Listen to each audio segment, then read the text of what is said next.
John, and then Zach. Hey, Steve. Yeah, I was asking Coach Sheridan, it was actually a week ago, about your pass blocking, and he said you were one of the better running backs he had seen in that department. Just because you have a willingness to do it, that you want to do it, that's a really important part of it. I know that you were a guy who could have played linebacker here, so you obviously like contact, you run hard. But why is that a part of the game that you embrace and that you enjoy? Really, it's just protecting my quarterback at the end of the day.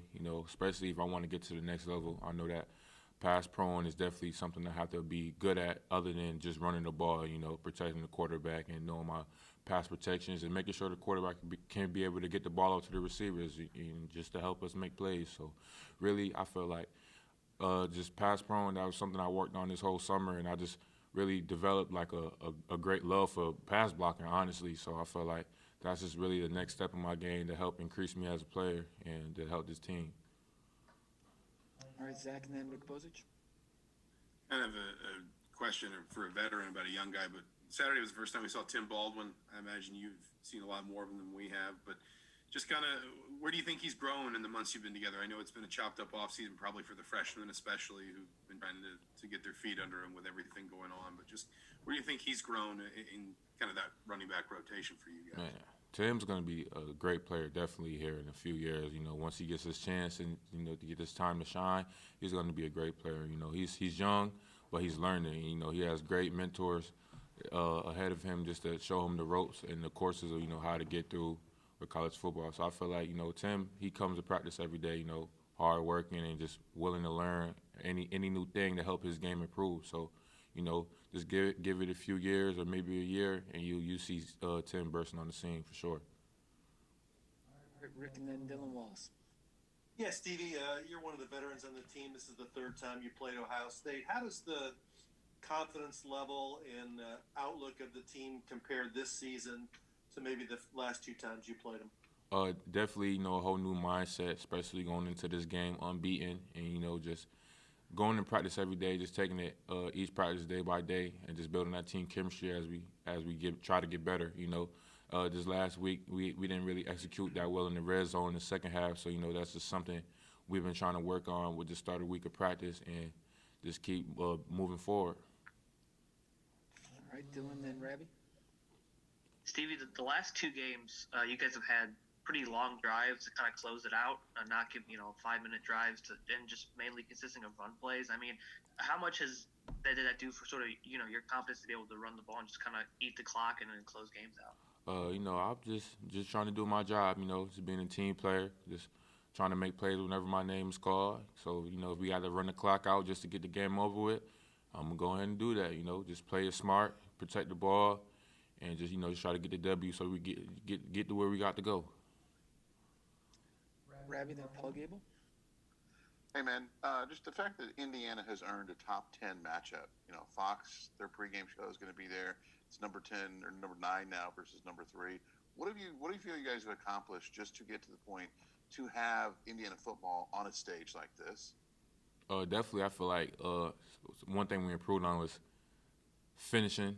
We didn't really finish the Michigan State game as we wanted, but I feel like we still finish, especially on the defensive side of the ball. On the offensive side of the ball, we got a few little things we can improve on. But I feel like we still played a valid, decent game.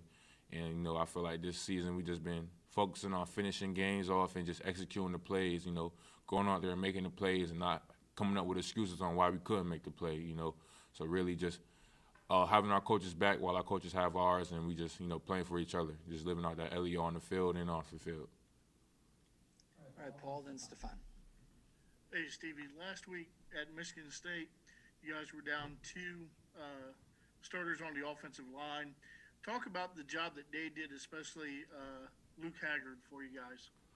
Yeah, definitely those guys did a great job, especially Luke. I had spoke to Luke before the game just to let him know, I got your back whenever, man. You just go out there and play hard and play with your heart and, just play your type of game. Don't let anybody get in your head. Don't be nervous.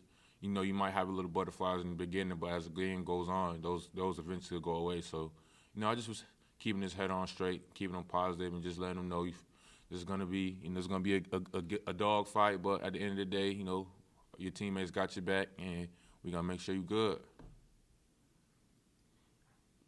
All right, Stefan, and then we'll wrap up with Mark Larson. Hey Stevie, aside from that late stretch in the Michigan State game, you guys have been perfect, in terms of scoring in the red zone. Why do you think you guys have been so effective in that? That's just something we tend to lock in on and practice a lot during practice. Really preparation. We prep for like red zones, 24/7. So I really feel like that's just something we stress that we have to, score. Field goals are cool, but points we need 7 points. So like it was better that we could get the ball in the end zone than settle for field goals. Especially with a game coming up this week, the red zones is very crucial. So I feel like, that's just something we have to get better on so we could make sure not to make any mistakes this week. All right, Mark, go ahead.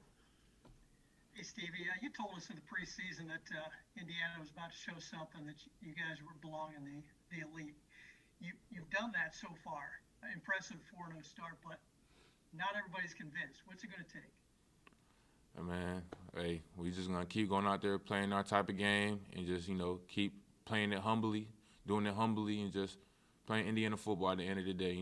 Like I said before, a lot of people are gonna talk, the critics are gonna talk, but at the end of the day, that's just something to this whole football team and the coaching staff that just gets us fired up just to keep proving the world wrong.